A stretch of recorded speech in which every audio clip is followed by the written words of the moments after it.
Now, Miss Joan Crawford on the Bromo Seltzer Hollywood Star Playhouse.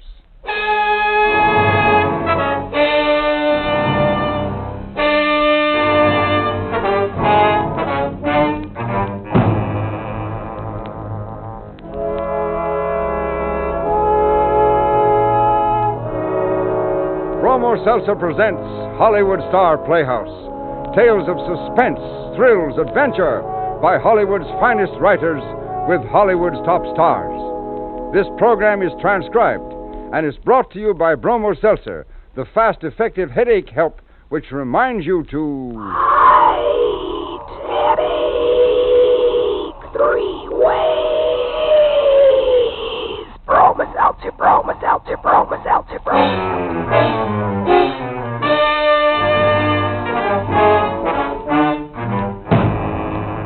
Good evening, ladies and gentlemen. This is Herbert Rawlinson. Welcome to the Bromo Seltzer Hollywood Star Playhouse.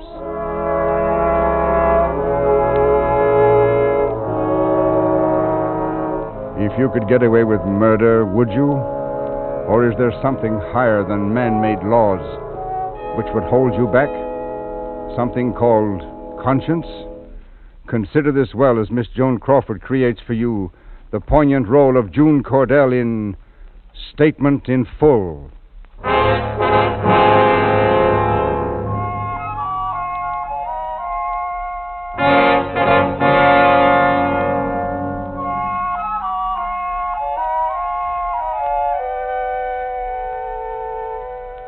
I had never in my life so much as touched a gun before that night at Lookout Point.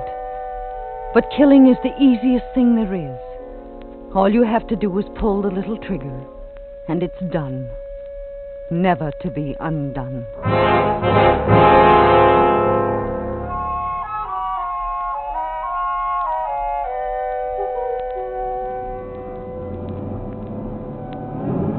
I suppose it was altogether fitting that it should have happened at Lookout Point. It was there, with the lights of the city so far below and the lights of the universe so close above, that Bob had first taken me into his arms and said he loved me. How long ago was that? Too long.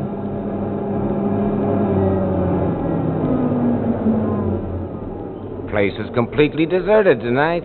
Got it all to ourselves, Joni girl. You know why? Those holdups. There've been so many up here lately. Yeah, and for every Lover's Lane holdup that's reported to the police and the papers, bet there are at least 2, 3 that never get mentioned. 'Cause why? 'Cause the parties involved just can't afford to have their names come out. Oh, let's not stay, Bob. I know you wouldn't have risked coming up here if you hadn't had a few drinks. Of course we'll stay. Nothing pleased me more right now than to have someone try to pull a stick up. Just happens that inside that glove compartment there's a revolver. Oh, Bob, you... Forget it. You know, Junie girl, you're looking extra special tonight. I thought you hadn't even noticed my new outfit. I can remember when you always noticed every little thing right away. Seems to me you've been doing an awful lot of remembering lately. Well, how about remembering that this is Lover's Lane? Oh, please, Bob. Well, there's something I've been wanting to say for quite a while now. You always seem to head me off. But not tonight. Look, June, I got another letter from her yesterday. She still refuses to give me a divorce. But I'm sure if you'll just be patient a while longer... No. What do you mean, no? Bob, I've made up my mind. I'm going to her myself. June... I'm sure that after I've talked to her as one woman to another, well, I'm sure she won't stand in our way any longer. Now, listen, June. No, Bob. So you've made up your mind? Oh, darling, I'm sure it'll work. Please don't be angry with me. I'm getting next week off, and I'll fly to Hartford. You did say she lives in Hartford. Did I? Well, she doesn't. Well, then where does she? Junie girl, she doesn't.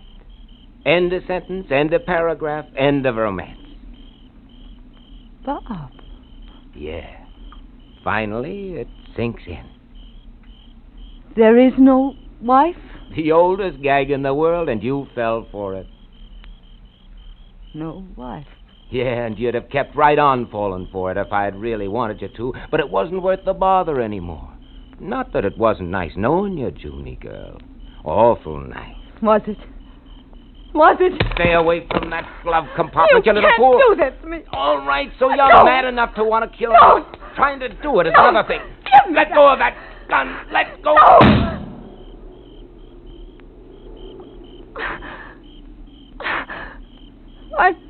I did it. You sure did.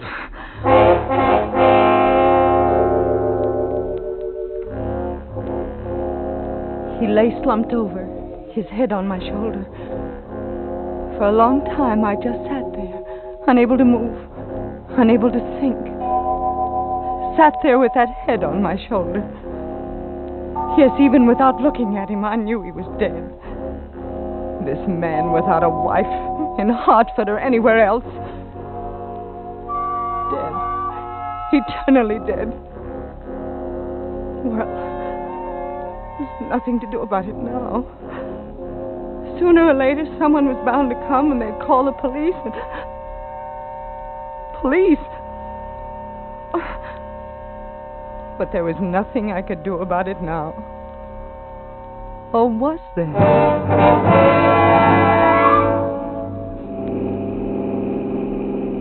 Funny how all of a sudden I knew what I had to do. As if I'd been thinking of it all the time. I had to scuff up the gravel beside the door on the driver's side of the car as if there'd been a struggle with someone. And I had to get rid of the gun. The reservoir was as good a place as any.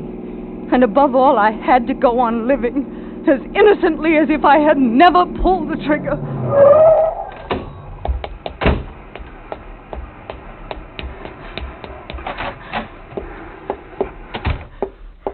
Yeah? Officer, is this the place to report? Louie, get the matron. A woman here looks like she's... No, I'm all right. Yeah? I was up at Lookout Point with my fiancé, and a man tried to hold us up, and Bob tried to grab his gun. More people get killed that way. Where? Outside in the car. Matron! Where is that matron?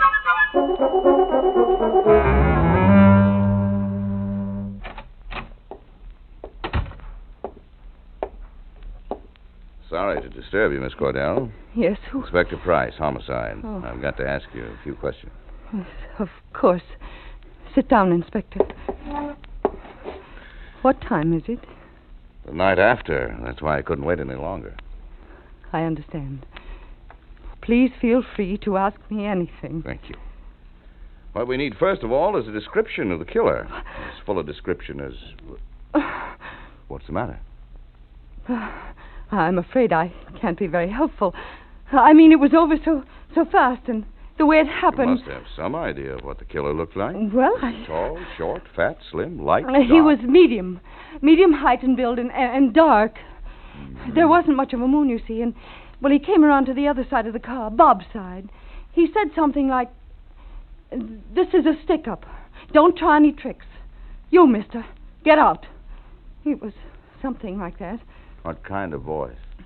Well, it was rather low. Low register or low volume? Did he speak with an accent or maybe a drawl? Well, Or I maybe- can't be sure. But you must be sure of something. Oh, what do you want me to do? Make up a description? Don't you think I'm as anxious as you are to see the man who killed Bob? But it wouldn't help any to describe the wrong man. No, it wouldn't. Well, maybe it'll come to you later. Yes. If it does, I'll call you right away. Thanks. Oh, Miss Cordell. Yes. Curious thing about the bullet that killed Bob Morgan. Curious? Happens to be a .32-20. I'm afraid that doesn't mean a thing to me. Don't run into many .32-20s, which makes it that much more curious that Bob Morgan should own one. Bob had a gun? He never mentioned it to me. Then you wouldn't know. Know what? Why we can't find Morgan's revolver. Oh, maybe he got rid of it a long time ago. Miss Cordell, he took out his permit for that gun last month. I see. I'm sorry, but I can't help you about the gun either, Inspector. Well, one more thing. Oh, please. I'm sorry. What is it? How long had you two been engaged? Almost a year. A year next Tuesday. No wedding date, though. Huh? We were keeping it a secret. But it was set for next Tuesday. I'd already arranged to have next week off. Now, will you please Sure. go? Hope you feel better, Miss Cordell. I can see how much my questions have upset you.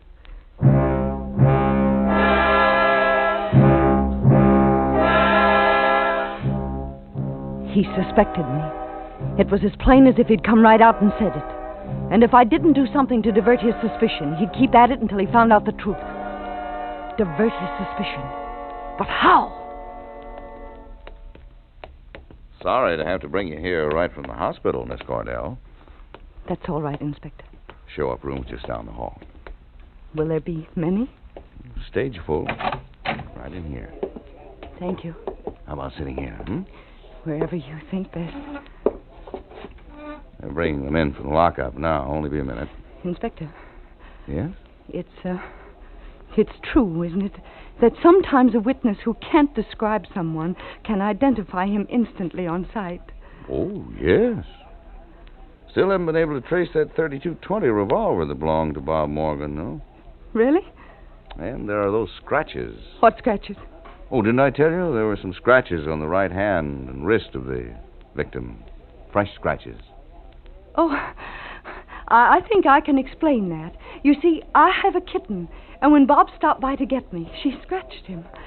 Those scratches, Miss Cordell, were inflicted within a minute or two of his death. Well, then it probably happened during the struggle. Right. What puzzles me, though, is that why a man should have such long fingernails. Here they come. The moment he mentioned the scratches, I knew I was going to do it. I suppose I'd really known it all along. And maybe it wasn't so unforgivable after all. The thing to do was pick a man who was obviously a criminal, obviously an enemy of society. Why, I might even be doing society a favor. All right. Now, pipe down. Inspector, Yeah? number 8. Could he say something? Number 8? Me. Yeah, you. Step forward to the white line. Now, read that blackboard the sergeant's holding. This is a stick-up. Don't try any tricks. You, mister, get out. Yes, that's him. That's him. That's the man who murdered Bob!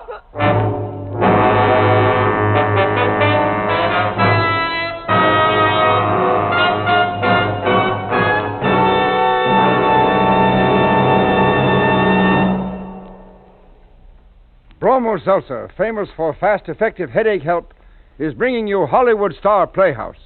Tonight, starring Miss Joan Crawford in Statement in Full. Right headache 3 ways. Bromoseltzer, bromoseltzer, bromoseltzer, bromoseltzer.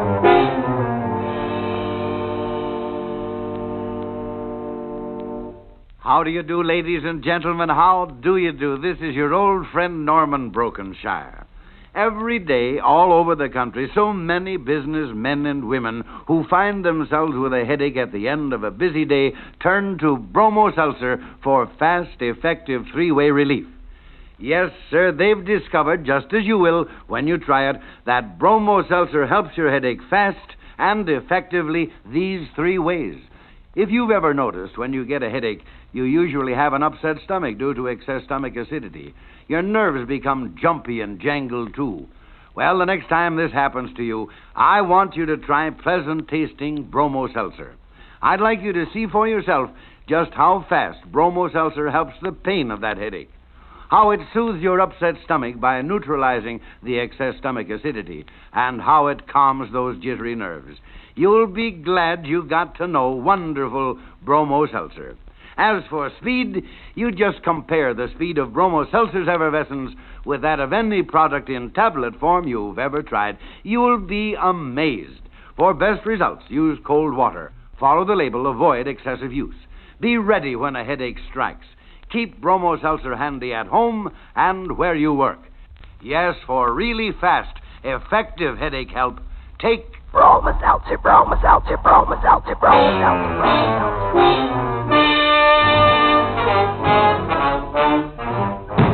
bromoseltzer. And now, Act 2 of Statement in Full, starring Miss Joan Crawford.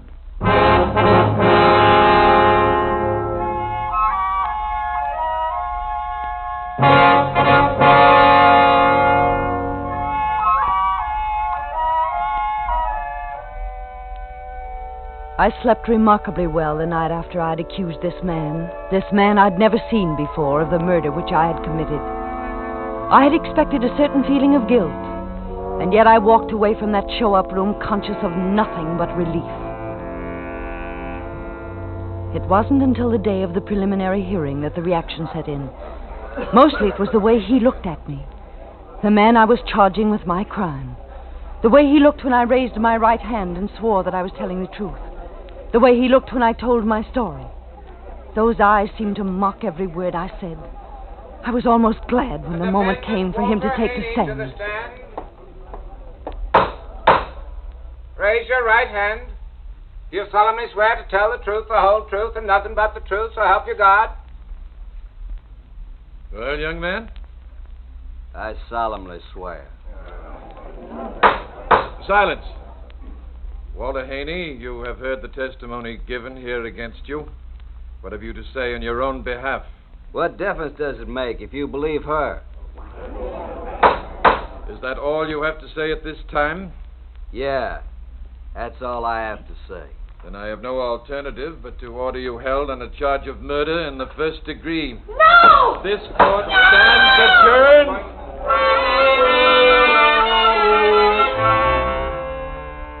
The woman who cried out was sitting alone far back in the courtroom.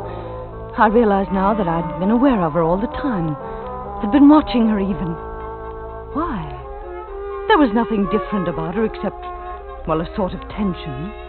Otherwise, she might have been just another of those plain, nondescript, graying women who seemed drawn to courtrooms by nothing more than morbid curiosity. But that cry of hers, I couldn't get it out of my mind. By 10 o'clock that night, I was feeling so jittery that I practically jumped when the doorbell rang. Even before I opened the door, I knew who it was going to be. May I come in? Who are you? Don't you really know? Only that you're the woman who... Well, in court this afternoon, you... Yes, come in. Would you like to have me take your hat and coat? Don't bother. Will you sit down? Thank you. Who are you, anyway? What if I were to tell you that I'm his mother? Whose mother? Please, Miss Cordell. Why did you come here? Put yourself in my place. Would you sit in your room and try not to think? Or would you seek out the person who... Who what? This afternoon in court, you were so positive. Yes, you said. Yes, that's the man, so help you God. Why shouldn't I be positive? When the police first asked you for a description, you weren't positive. You could only give the haziest description. Well, that often happens. Ask the police. The moment I saw him, I knew instantly... Yes, instantly. One man out of many men. And you knew instantly. How? Because of that... Well, that look of his. Those eyes of his. In addition to everything else. You're the only witness there is against him, Miss Cordell. I'm sure the jury will consider that. No. Not if you're so positive. A young woman of good family, good friends, good reputation. And he can't establish an alibi. Is that my fault? How can you be so positive that he isn't guilty? You have no right to come here and... I'll go now. It'd be a terrible thing, Miss Cordell, to realize afterwards that you might have made a mistake. Even might have made a mistake. Wouldn't it? I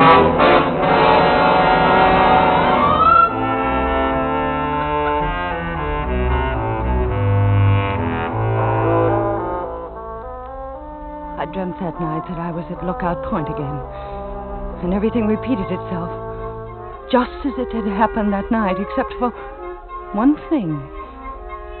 Just as I pulled the trigger, I caught sight of somebody watching. It was the woman. And she looked at me sadly and said, "And for this they'll execute my son."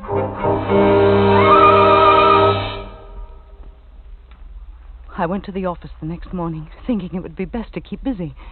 But no matter what my hands might be doing or my lips might be saying, she was still in my thoughts.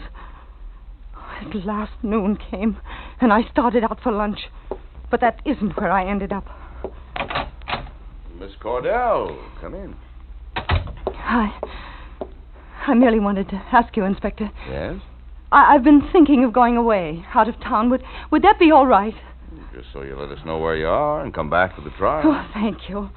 Rather sudden decision. Well, I haven't been feeling well, so I thought if I could get away for a while. Here I'd been thinking that you were holding up so remarkably under the circumstances. What circumstances?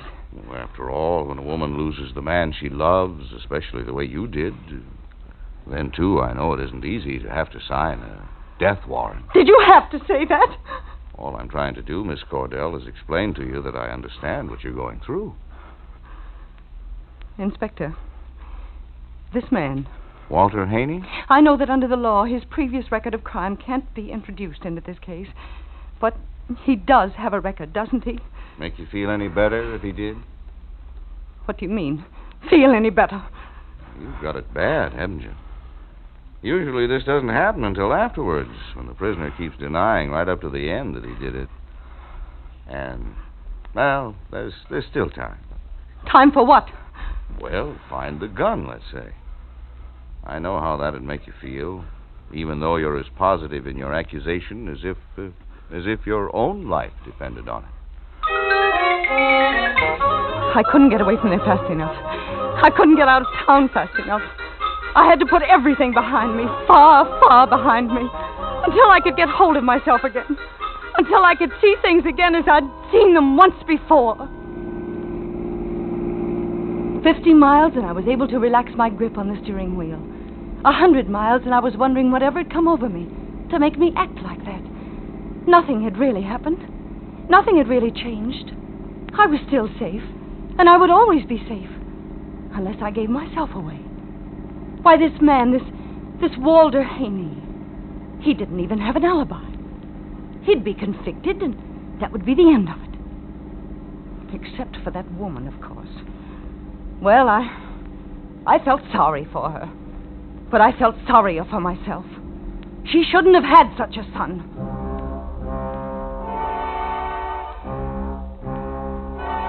Oh, I was so sure of myself again. But not for long. For everywhere I went in the days that followed, I kept seeing that woman's face.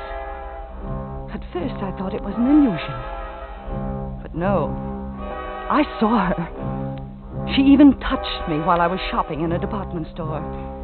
I saw her through the window of a restaurant while I was eating, and at a crowded intersection while I was waiting for the signal to change. And though I fled from one city to another, from one state to another, it happened again and again and again. Until at last I came to realize that it was no use trying to run away, that it would never be any use, that unless I told the truth, gave myself up, I would always be haunted, tormented by the face of that woman!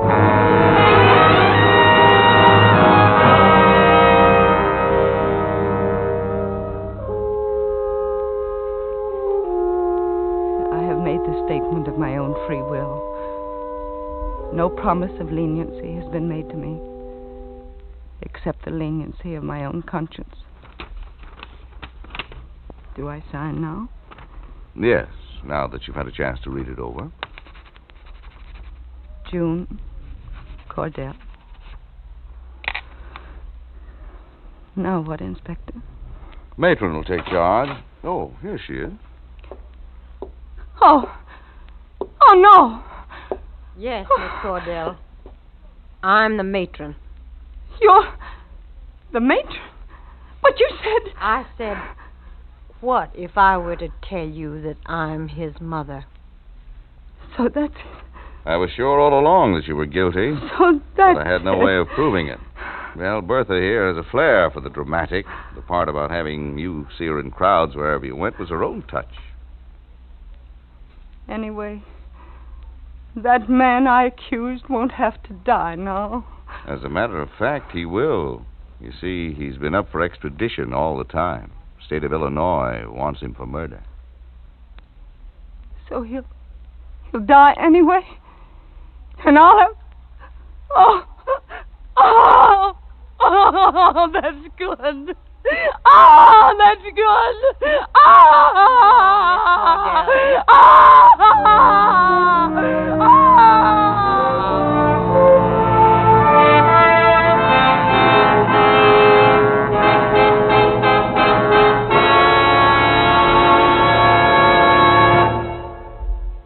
Thank you, Joan. That was a tremendous performance. Herb, I love doing it. And may I say thanks to all the rest of the cast.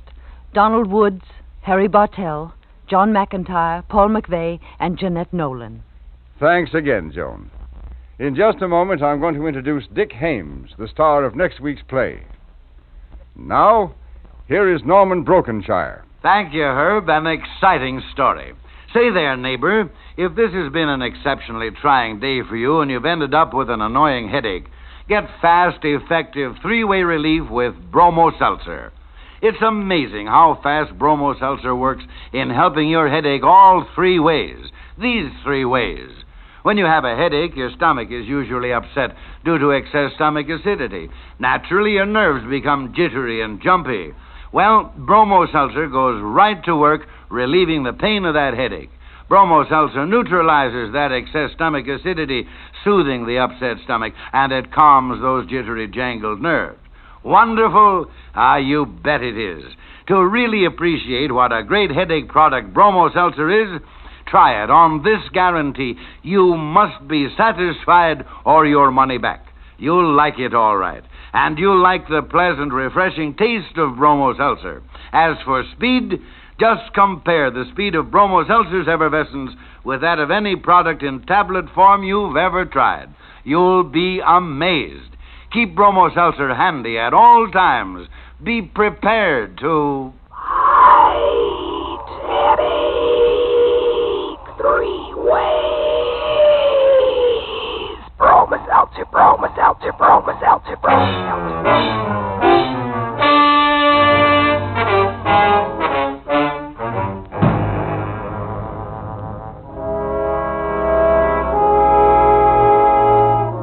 Crawford can soon be seen in the Warner Brothers production, Goodbye, My Fancy. Tonight's play was written especially for Miss Crawford by Maurice Zim, with music composed and conducted by Jeff Alexander. The entire production is under the direction of Jack Johnstone. And now here is the star of next week's thrilling story on Hollywood Star Playhouse, Mr. Dick Hames.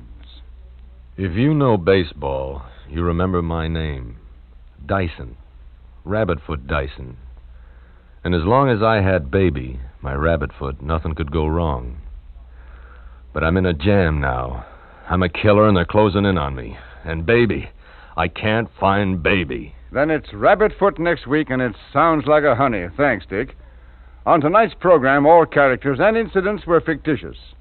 Any similarity to actual characters or incidents is purely coincidental. This program was transcribed. And now this is Herbert Rawlinson saying good night for all of us here on the Hollywood Star Playhouse, and for Bromo Seltzer, the fast, effective headache help in the familiar blue bottle. Bromo Seltzer, Bromo Seltzer, Bromo Seltzer, Bromo Seltzer, Bromo Seltzer, Bromo Seltzer.